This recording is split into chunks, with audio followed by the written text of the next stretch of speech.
오늘 첫 시간에 모실 우리 강사님은 시인의 감성을 소유하신 엄달건 시인이자 목사님이십니다.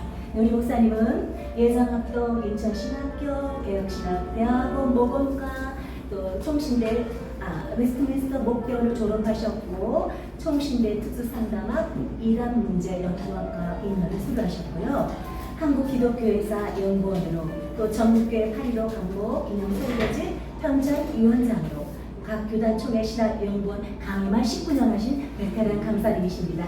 예장 피어선 신학교 부총회장으로 또 성문교회를 담임하고 계시고요. 오늘 주제 말씀이 시니어의상 소확행의 삶인데 요즘 소확행이 대세라죠.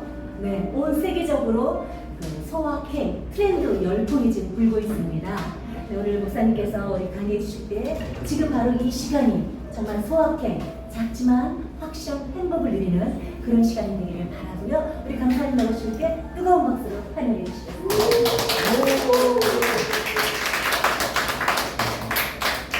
엄달건! 역시 제가 너무 부족한데요. 하나님의 사랑으로 우리 원장님께서도 이렇게 강의할 수 있는 시간을 제가 못한다고 너무 훌륭한 교수님들이 많이 계시는데 사양을 했지만 한번 해보라고 보내서 좋은 기회를 받았습니다. 너무 감사드리고요. 제가 자료를 찾아보니까 2005학년도 제1학기에 제가 상담학을 지금으로부터 한 20년 전에 정확히는 19년 전에 상담학을 하면서 시니어 부분을 좀 다루었어요. 이걸 찾아가지고 라면 박스 밑에 있는 걸 찾아가지고 그 담당 교수 엄달건이라고 있어가지고 증거물 제시로 이걸 가져왔습니다. 그래서 시니어하고는 인연이 있는 거였다. 20년 전에 시니어 문제를 다루었기 때문에 그거를 좀 살짝 보니까 안 맞는 것도 있고 지금 이루어진 것도 있는데 이루어진 거를 조금 뽑아가지고 강의 자료로 좀 삼았습니다. 20년 전이지만은 20년 전이지만은 그래도 예측한 것이 맞는 것도 있더라고요. 그리고 제가 느낀 거는 왜 이제 시니어 이 문제에 소확행을 담았는가 하면은 젊었을 때에는 대개는 자기 정체성이 하나씩 강하게 가지고 있잖아요. 삼각형 뾰족한 것도 있고 또 육각형도 있고 여러 가지 모양으로 있는데 이게 세월에 그 시냇물을 타고 깎여지니까 나이가 들면 둥글둥글하게 다듬어지더라고요. 근데 그 둥글둥글한 게 그 알맹이가 뭐가 있느냐 봤더니 와, 포도가 새카맣게 익어가는 것처럼 진짜 정체성이 사랑의 정체성이 이 시니어님들은 가지고 있다는 거죠. 젊었을 때는 저 같은 사람은 사랑하고는 거리가 멀었어요. 성격상. 근데 지금 와서 생각해 보니까 뭐니 해도 사랑 이상 더 좋은 게 없더라고요. 네. 그래서 제가 중앙아시아 갔을 때에도 돌을 한 4개를 가져왔어요. 믿음, 소망, 사랑이래 가지고 4개를 가지고 비행기를 통과해서 지금 갖다 놨는데 그 돌을 보니까 한국 돌이나 그 러시아 돌이나 똑같아. 그러니까 러시아에 가도 어디를 가도 나이 많은 사람들을 보면은 똑같습니다. 젊었을 때는 틀려요. 그래서 그런 생각으로 조금 정리한 문제를 가지고 먼저는 제가 요거를 서로 나누기 전에 제 자신이 생각했던 거를 오늘 뭐 한 60분 이내로 저는 끝날라 그래요. 다음 강의해 주시는 우리 전영복 교수님이 너무 훌륭하시기 때문에 제 시간을 조금 쓰시라고 조금 제가 줄였습니다. 그래서 먼저 서론으로 말씀드릴 수 있는 거는 세계는 지금 노후 전쟁이에요. 세계는 어느 나라를 막론하고 이 노후 전쟁을 하고 있는 건 뭐냐면 수명이 길어졌다는 거죠. 그러니까 수명이 길어지다 보니까 노인네들이 많아지고 반면에 젊은이들은 아기 생산을 출산을 안 하니까 줄어드는 형국이 됐고, 그러다 보니까 시니어 문제가 우리 대한민국의 문제뿐만이 아니라 전 세계적인 문제라고 그러죠, 오늘날. 그러나 이게 이제 영향이 있는 거죠. 빛과 그림자처럼 노인이 많다라는 것은 장점이 될 수도 있고 단점이 될 수도 있다라고 보고 있는 것 같습니다. 세계는 지금 노후 전쟁 중에 있는데 우리나라도 예외는 아니다라는 거죠. 이 노인 문제가 상당히 절박한 문제가 되고, 우리 웰다잉은 어떤 면에서는 육적인 문제를 다루는 것 같지만 웰다잉은 영적인 문제를 다루는 거거든요. 그러니까 우리는 육체의 문제로 죽으면 끝나는 웰다잉이 아니고 그 이후에 방대한 문제까지 안고 우리가 지금까지 해왔다고 보고 있거든요, 웰다잉의 사역을. 그래서 조금 읽어드리겠습니다.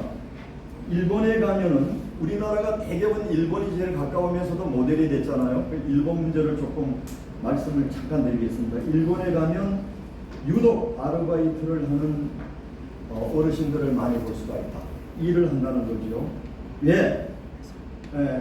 노후가 될수록 그 일을 끊으면은 산장의 여인이 될 거예요. 그러니까 그래도 공원에 나와서 뭐 운동기구라도 조금 만져보는 사람은 그래도 대단한 분이에요. 근데 이 바깥 현장에 나와서 무슨 일이라도 자기가 좋아하든 좋아하지 않든 일을 하고 있다라는 분들은 존경의 대상입니다. 그분들은 생산적인 분들이에요. 그래서 저는 그런 노인들이 훌륭한 스승이다. 그분들이 우리에게 또 위로를 주고 휴지를 줍는 일을 하면 어떻습니까? 그건 빛과 소금이잖아요. 어떻게 보면은 청소를 한다거나 뭐 이런 모든 것들이 우리 시니어 분들에게 이제 주어지고 있는 것 같습니다. 1990년대 거품 경제로 인해서 출산율은 급감하, 노인 인구는 급증하면서 소고령 사회가 되어지고 있습니다. 그런데 그 반면에 중요한 영적 문제가 고독하다는 거예요. 고독사라는 걸 말하고 있어요. 고독사. 고독사. 몇 달 후 발견되는 일들도 우리나라에서 있고요. 홀로 계시는 분들이 있기 때문에 그런 문제들이 있죠. 일본에서만 벌어지는 게 아니고 대한민국에서도 벌어지고 있고, 어떤 모든 나라에서도 이 죽음이라는 문제가 빈번하게 이제 문제가 되고 있습니다. 그런데 저는 영화 개통하고 시나리오 개통에 조금 관심을 20대에 공부를 하면서 가졌기 때문에 이 영화라는 것이 상당히 우리한테 영향력을 끼치잖아요. 또 오늘날 보면 무슨 어떤 분의 노래 하나가 영향력을 미칩니다. 나훈아 같은 분이 해수영 같은 거 보면은 우리나라에 영향을 끼쳤잖아요. 그거 자세히 보면 정치적인 요소도 있고 사회적인 요소도 포함하고 있는 가사거든요. 그런데 제가 시나리오를 공부하면서 제일 사람들을 보면 저 사람은 어떤 역에 딱 맞추면 좋겠는데 저 사람은 조연급이 좋겠다, 단역이 좋겠다, 저 사람은 주연급이다, 이런 생각을 그때는 많이 했어요. 여성들만 봐도 저분은 어떤 역할이 어울리겠다, 남자들만 해도 저분은 어떤 역할이. 그래서 오늘 우리 홍재영 위원장님하고도 만나가던 노트북을 제가 구입하면서 상당히 저하고 비슷한 이런 내용이 많아요. 그래서 얼마나 대화가 통했고 감사했는지 몰라요. 그러니까 우리 웰다잉은 좋은 자원들로 지금 뭉쳐지고 있다는 거죠. 오늘 우리 선생님만 하더라도 제가 볼 때는 대단하신 분이에요. 지금 폭염 속에서 여기 오셨다라는 거는 웰다잉에 대한 생각이 없으면 여기 못 옵니다. 우리 모든 분들은 다 한 배를 타고 또 소통하고 공유할 수 있는 분들이 오늘 여기 오셨기 때문에 주님의 이름으로 축복을 드립니다. 행복하실 줄로 믿습니다. 제가 알고 있는 영화배우 중에서 이은주라는 분이 있었어요. 태국계 휘날림의 주연 배우로 나왔던 분이고요. 제가 이렇게 봤을 때 모든 배우들 중에서 그 이은주 씨 같은 분이 마음이 끌렸던 모습이었어요. 이분이 한참 뜨다가 자살이라는 걸로 인해 가지고 사라져 버렸어요. 영적인 문제죠. 이 신문 기사가 제가 그때 당시에 있던 거를 여기에다가 이제 가지고 다시 이렇게 봤는데 참 너무 아까운 이 분이 왜 죽었을까? 누가 죽게 만들었을까? 자살이라는 것은 본인이 자기 생명을 끊었지만은 상대적인 어떤 영향으로 인해서 자살이라는 문제가 대두되고 있었지 않습니까? 이런 분들을 사회는 가만히 내버려 두지 않았다는 거죠. 흠집을 내고 모함을 하고 안티들이 이 여자를 자살할 이 여배우를 한참 뜨는 여배우를 영화배우 신인상도 받고 주연급으로 여러 편에 아주 승승장구를 하고 있던 이 여인을 여배우를 죽게 만들었던 것이 오늘날 또 우리들의 사회고 우리들도 그에 대해서는 일말의 책임이 있다라는 거죠. 그래서 이건 너무 기니까 제가 그냥 넘어가고요. 너무 아까운 분들입니다. 오수종으로 스타덤에 올라있고 불세로 정상급 인기를 한꺼번에 끌었던 분이에요. 그래서 얼굴도 참 청순하고 너무 좋았는데 자존감을 건드렸어요. 이 기사로 볼 때는. 그래서 도저히 자기가 너무 자존심이 상해서 가족도 해결할 수가 없고 부모도 해결할 수가 없고 자기 자신의 그 문제로 결국은 혈서를 하고 목을 매달아서 자기 집에서 자살을 했습니다. 너무나 훌륭한 여배우였는데요. 그 다음에 또 국내 최고령 110세 최애기 할머니는 수명을 다 하고 돌아가셨어요. 또 그런 죽음이 있고요. 그래서 우리는 풍파를 이겨온 아무나 60을 넘길 수는 없다고 봅니다. 저도 50대 60만 살았으면 했었어요. 이제 병마와 싸우고 몸이 약했기 때문에. 그리고 또 하나님의 종의 길을 돌아가면서 60은 넘겼으면 좋겠습니다. 하나님이 그랬는데 하나님은 지금 60을 넘기면서 오히려 튼튼해지고 체중도 늘게 되고 70을 또 넘기고요. 그래서 지금은 80고개를 바라보면서 너무 감사하게 살고 있습니다. 70이 넘어가니까 제일 행복해요. 저는 이 노후가 진짜 행복한 것이 노후다. 왜냐하면 자식들이 다 출가를 하고 나니까 제가 부담이 없는 거예요. 못 먹어도 잘 먹어도 못 입어도 부담이 없는 거예요. 자식들이 있을 때는 부모로서의 책임도 못했으면서 그 무거운 짐을 지고 나를 돌아보지 못하고 살았었거든요. 근데 70이 넘어가니까 제가 보이는 거예요. 나는 누구인가? 이게 나이를 들어가니까 비로소 이 프리즘이 열리더라고요. 그래서 지금이 제일 저는 행복한 로또 복권 맞아서 행복한 게 아니고 그 무거운 짐에서 제가 벗어났다라는 걸로 인해서 감사합니다. 고맙습니다.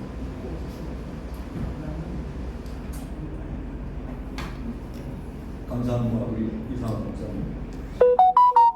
풍파로 이겨온 우리 모두를 우리는 보듬어 안는 우리 부천 웰다잉 문화연구원 임직원들이 되셨으면 하고 저는 바라고 있습니다. 그런데 그 일을 누가 먼저 해야 되는가? 제가 먼저 해야 돼요. 그 생각을 제가 하고 있기 때문에 제가 먼저 하면 우리 모두가 다 함께 할 수가 있습니다. 그래서 사랑은 내가 먼저 하고 행복도 내가 먼저 행복해지면 오늘 본문으로 돌아가겠습니다. 소확행이라는 것은 줄임말입니다. 요즘에 줄임말들이 너무 많잖아요. 방송에서도. 그래서 소확행은 줄임말인데 이거를 원말은 소소하지만 확실한 행복의 줄임말. 그래서 저는 국문학에도 신경을 썼지만 대한민국 언어가 저는 너무 몰라요. 국문학을 했으면서도 우리나라 말을 모르는 거예요.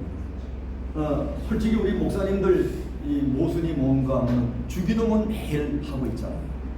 새벽에도 하고 저녁에도 하고 모여서도 하고 주기도문은 아주 필수. 밥 먹는 것보다 더. 그런데 주기도문을 쓰라 그러면 95%는 탈락됩니다.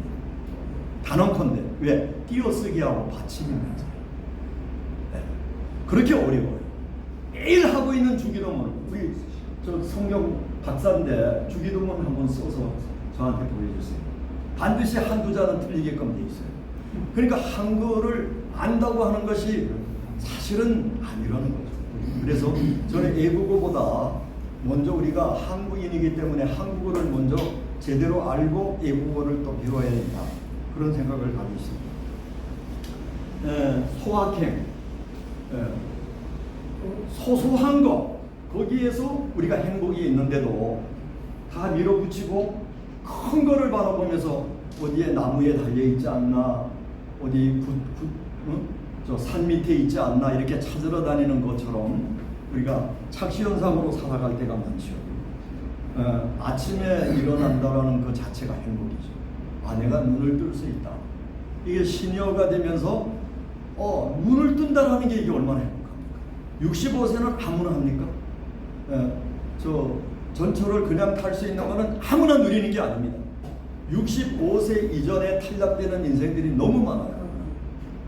제 집안에도 어렸을 때 우리 사촌 형이 죽는 것도 제가 눈으로 봤고, 또 저희 아버님도 우리 홍 위원장님처럼 60을 못 넘겼어요.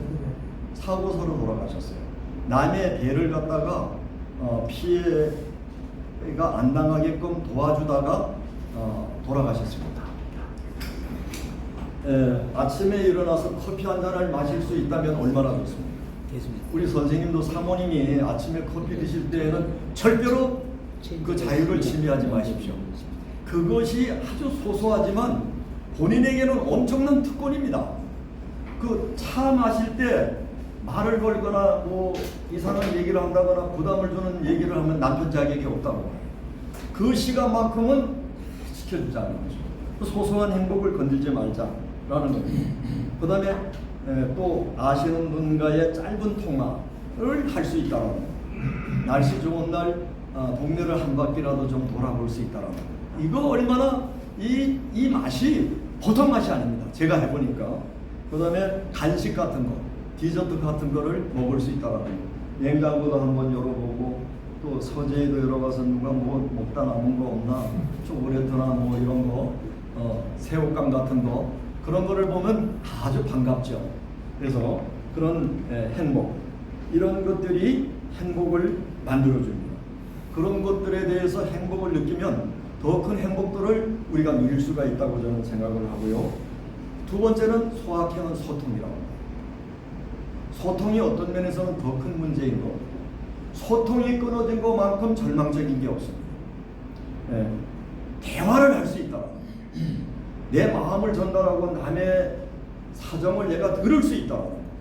이것처럼 경이로운 게 없다고. 또 더 나아가서 내가 취미 활동이 있다.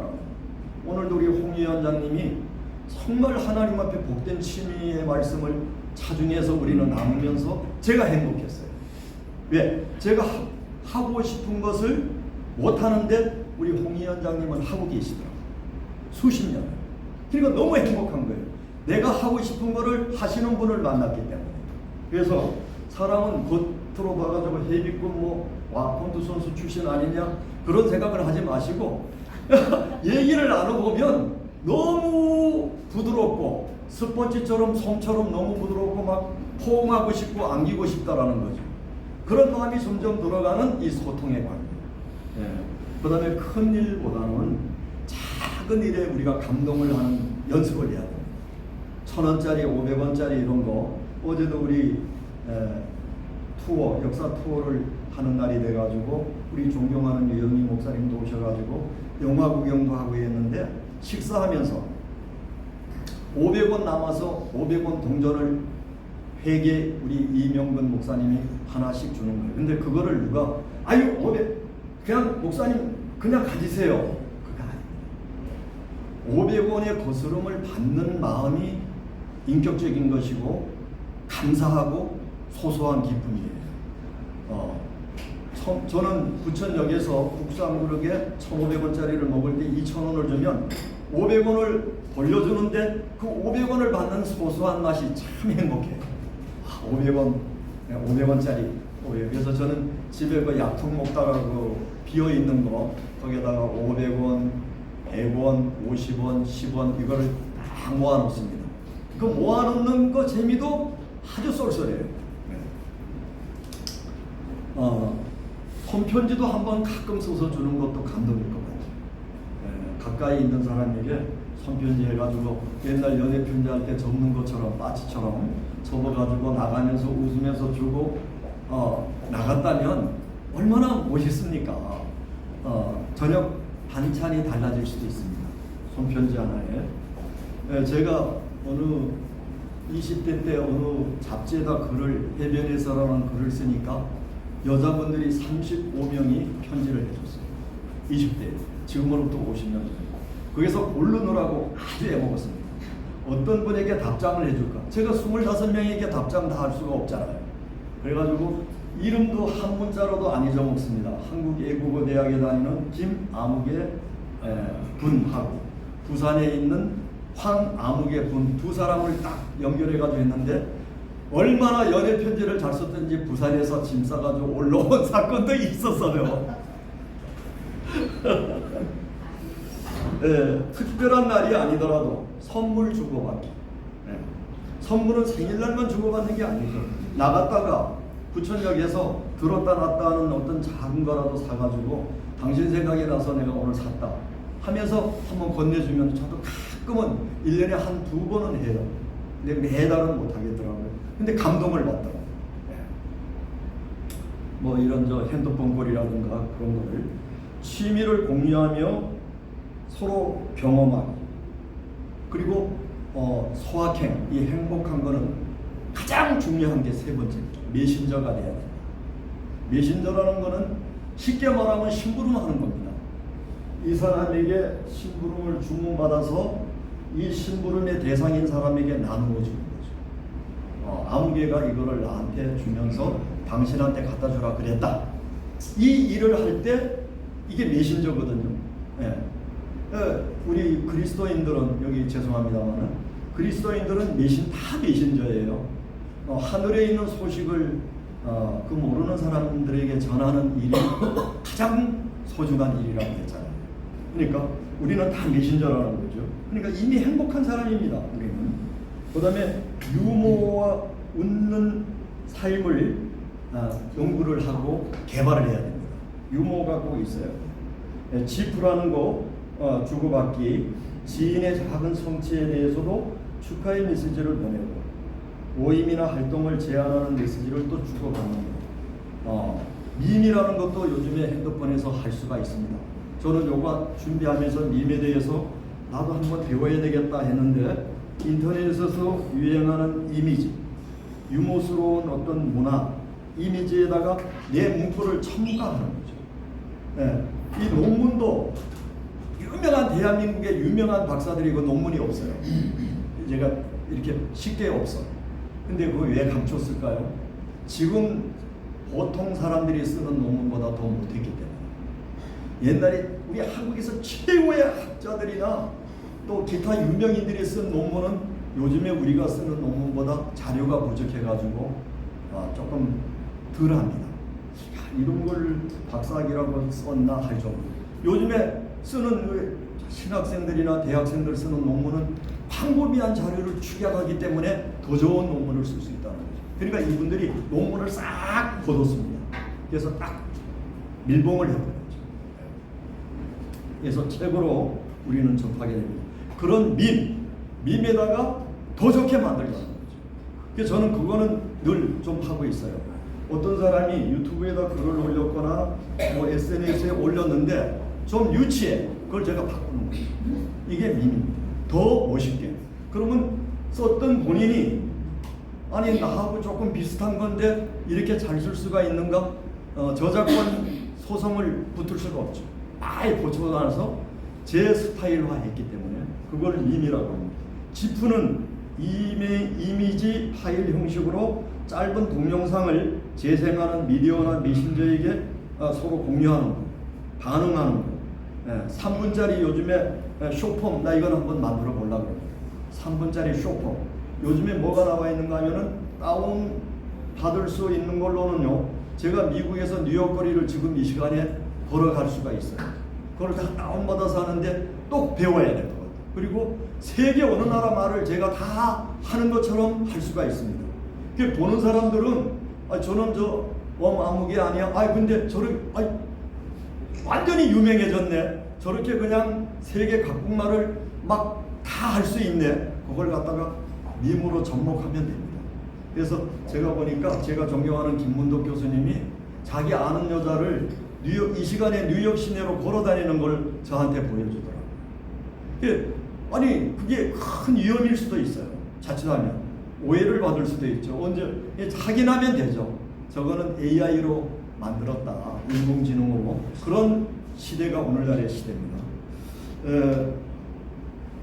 자신을 뒤돌아보면서 저는 가끔 제가 좋아했던 마리아 앤더슨의 깊은 강 이런 노래들도 생각해보고, 또 최무령 씨가 불렀던 외나무다리 이런 것도 가끔 목사이지만 듣습니다. 찬송이나 복음성보다 더 가슴에 맺힐 때가 있어요. 그래서 목사라고 해가지고 겉으로만 그냥 찬송만 들어야 돼, 그거는 아니지 않습니까? 목사도 인간인데 죄를 져가지고 수사과에 불려가니까 목사가 이럴 수가 있습니까? 그랬더니 과장이 옆에 앉아있다가 목사도 사람이야 그러더래요. 그러니까 우리가 그런 거를 보편적으로 공감하면서 때로는 좋은 만나면 즐거워 복사꽃 뭉뭉꽃이 피던 내 고향, 만나면 즐거웠던 애나무다리, 그 얼마나 좋습니까? 원수는 애나무다리가 아닙니다. 불러주세요. 원수는 애나무다리가 아니고 불러줘. 아니 여기 다 녹음해 왔는데 지금 제 시간에 그거 하면 너무 좋은데 녹음해가지고 딱 해서 드릴게요. 너무 좋. 나훈아도 애나무다리를 불렀고 마이진도 애나무다리 불렀고 심수봉도 애나무다리 불렀더라고요. 우리는 그건 몰랐죠. 최무령만 불른 걸로 알고 있고, 근데 그게 아니에요. 명곡이라는 얘기죠. 제가 명곡을 애나무다리 좋아했다라는 건 조금 수준이 있다 그래도 이렇게 훌륭한 사람들이 리바이블에서 불렀던 노래가 애나무다리. 지금 목사님 아니고 지금 바로 듣자는 지금 바로 들을 수 있어요. 들을 수 있으면 맞아요. 지금 그러니까 지금 뭐 우리 여러분 잠깐 바로 잠깐 제가 나와요. 아니면 내보고 한 달은 지금 들려줄 수 있어요 지금. 바로 들을 수 있어요 지금. 이거는 예. 제가 이렇게 들려드리려고 그러니까, 나와가지고 저희가 카톡에다가 올렸는데 괜찮습니다. 이거 잠깐만 아까운 시간이지만 최무령 씨.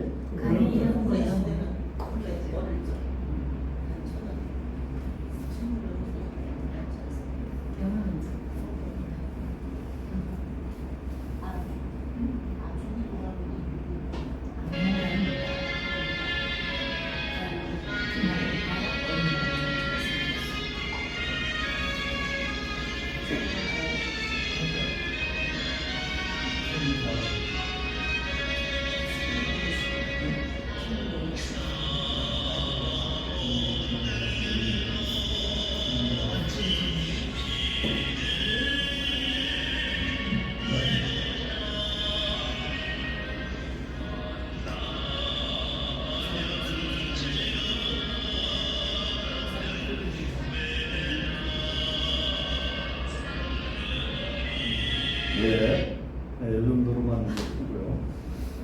참 추억이라는 건 어떤 면에서 우리의 행복을 더 만들어주는 겁니다.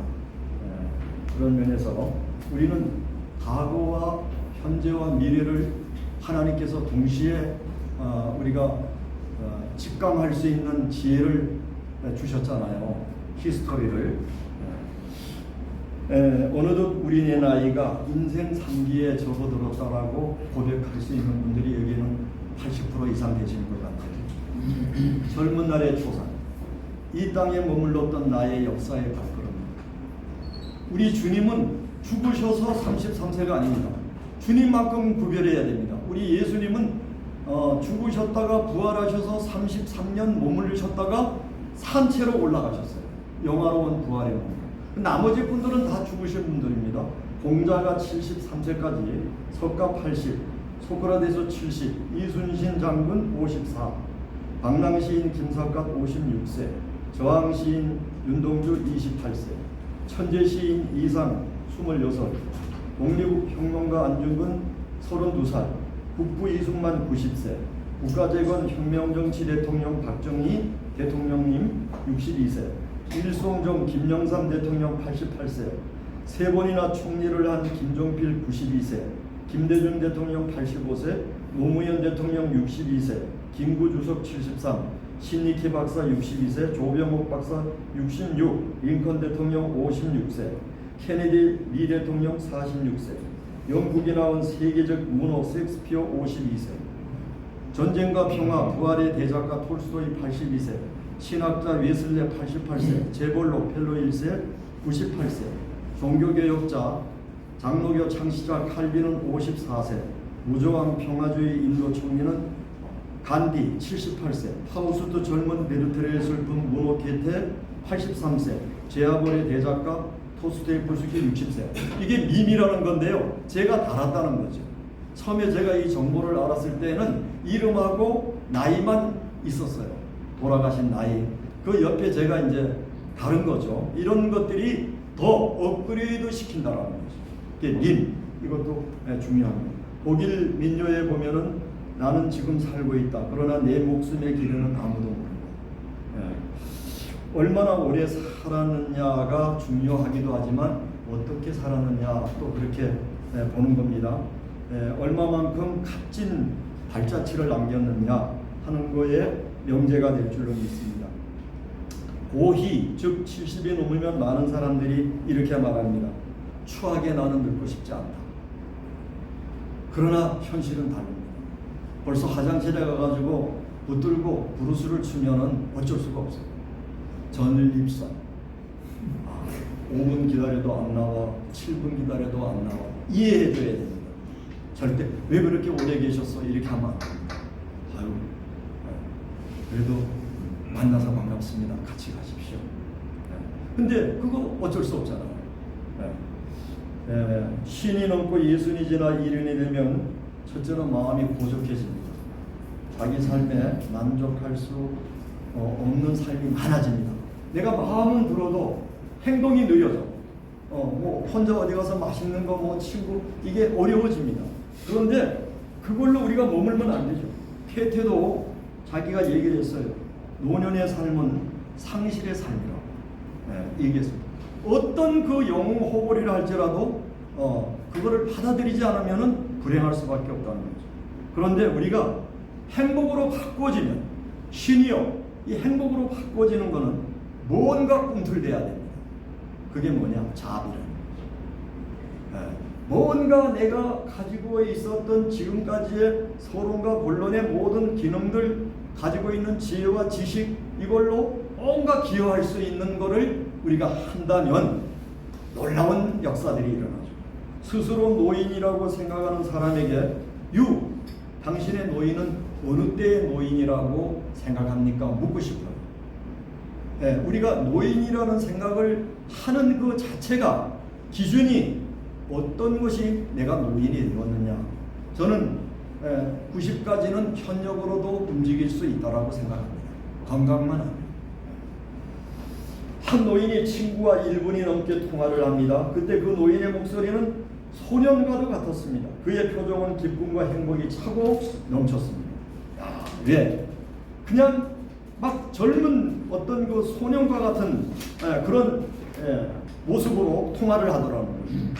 무슨 친구냐? 좋은 친구. 좋은 친구가 나에게 소통이 되면은 한없는 은혜요 감사합니다. 우리도 매주마다 역사 탐방으로 모이는데요. 여기 우리 전영복 교수님께서 리더가 되셔가지고 우리들을 많이 행복을 막 바이러스를 갖다가 안겨주는데 너무 좋아요. 저는 그걸 몰랐었어요. 아유 사내? 아니 나는 아니야. 그때 내가 할 일이 얼만데 그건 좀 더 늙으면 하지. 근데 참석을 해봤어요. 첫째 사람들이 100명 중에서 한두 사람씩 뽑힌 사람이에요. 나이가 들었는데도 투어를 하겠다고 마음먹은 자체가 이미 남다른 사람이에요. 그리고 대화가 가족처럼 같이 식사를 하고 같이 어떤 박물관이나 이런 데 가서 공부를 하고 같이 걷고 이것이 정말 저는 행복한 걸 발견했어요. 그래서 지금까지 너무 이건 내가 괜히 매주 목요일 날 만나가지고 돈 10,000원씩 벌어가지고 어디로 간다고 그러느냐 했는데 아니올시다. 그래서 목요일 날 원하시는 분들은 아무 아무 자유가 없이 모든 사람들은 다 우리가 모실 수가 있으니까 연락해 주시면, 신청해 주시면 바로 우리 한 배를 타고 멋있게 돌아오는 목요일 날은 수원 하성에 있는 유명한 공원으로 또 우리가 가게끔 되어 있습니다. 그래서 꽃을 공부하는 시간을 또 갖게 됩니다. 이 중요한 순간순간의 상주, 어디까지 무엇 때문에 방황하며 멀리 헤매이고 가였느냐. 보아라, 좋은 것은 바로 당신 옆에 가까이 있다. 행복을 쟁취하라. 잡는 법을 배워라. 세상에서 누릴 수 있는 복 중에서 가장 으뜸의 복이 뭡니까? 만남입니다. 첫째는 사람을 만나고 환경을 접하고 또 어떤 역사의 현장에 제가 접목이 되고, 이것이 만남이라고 보거든요. 인생 동반 헤어짐이 없는 친구의 만남이 으뜸이 아닐 수가 없습니다. 내가 먼저 좋은 생각을 가지면 좋은 친구를 만나게 되고, 내가 먼저 멋진 사람이 되면 멋진 사람과 함께 어울릴 수가 있고, 내가 먼저 따뜻한 마음을 품어야 따뜻한 친구를 만나게 된다는 말이 있습니다. 건강하고 아름답고 행복하게 살며 활기찬 인생을 살아가는 것, 평생을 행복하게 살아가기 위해 가장 위대한 중요한 이 사람은 누구냐? 옆에 저도 오늘 집사람 있지만은 집사람보다 솔직히 더 좋은 사람은 친구예요. 서운할지는 몰라도 이 친구야말로 참 그렇게 귀한 게 없다. 그래서 제가 이걸 보고 친구, 오랜만에 시인으로 있는 일산 친구한테 이모티콘도 보내고 보냈어요. 답장 없더라고. 왜냐하면 집이 세 채거든. 그분이 저를 볼 때는 참 목사가 돼가지고 개척교회 뭐 어떻게 하고 있는지는 몰라도 자기는 집이 세 채거든. 강남에 두 채, 일산에 한 채. 그 친구는 또 자녀들도 결혼하고 나갈 때 집 한 채씩 사줬어요. 저는 빚만 지웠습니다. 학교 들어가는데 그 카드로 받는 그 빚, 장학금 비용, 그거 다 물려줬어요. 저희 자녀들에게. 이제는 고등학교만큼은 내가 보냈지만 이제 너희들의 세상이 왔다. 빚 갚는 것도 얼마나 행복한지 모른다. 월세방 사는 것도 얼마나 행복한지 모른다. 그 행복을 모르면 내 집 마련의 기쁨이 없다. 그냥 싹을 새부터 시작하다. 그래가지고 뭐 어떻게 사는지는 잘 모르겠습니다만 그렇게 되어 있습니다. 건강하고 아름답게 문제가 생겼을 때 감출 것 없이 내 아내 고민거리도 허심탄회하게 이야기할 수 있는 친구, 아내보다도 더 함께 할 수 있는 친구, 기쁠 때도 마음이 아플 때도 의지하고 싶은 친구가 있다면 그 어떤 것보다 소중한 자산이 아닐 수가 없습니다. 저는 지금 저기 앉아 계시는 홍정성 총재님을 개인적으로는 형님이요 또 한편으로는 친구입니다. 제가 우리 집사람한테 얘기 못할 거를 우리 목사님에게는 얘기해도 아무 흉물이 없습니다. 어떤 때는 강의하러 갔다가 서울에 있는 공원에 올라가 가지고 둘이서 손을 잡고 과거 지사를 얘기할 때 얼마나 재밌었는지 몰라요. 또 이 매구 온 거에서 과자를 또 꺼내 놔가지고 공원 의자에 앉아서 과자도 먹으면서 처음 알았어요. 우리가. 제가 금년에 우리 홍정성 목사님이 저렇게 훌륭하신 분인지를 처음 알았어요. 그 과거사를 제가 몰랐거든요. 그거는 나중에 또 얘기하겠습니다. 경청해 주셔서 감사합니다. 노년이 더욱 행복하신 저와 여러분들 되시기를 주님의 이름으로 축원합니다. 감사합니다.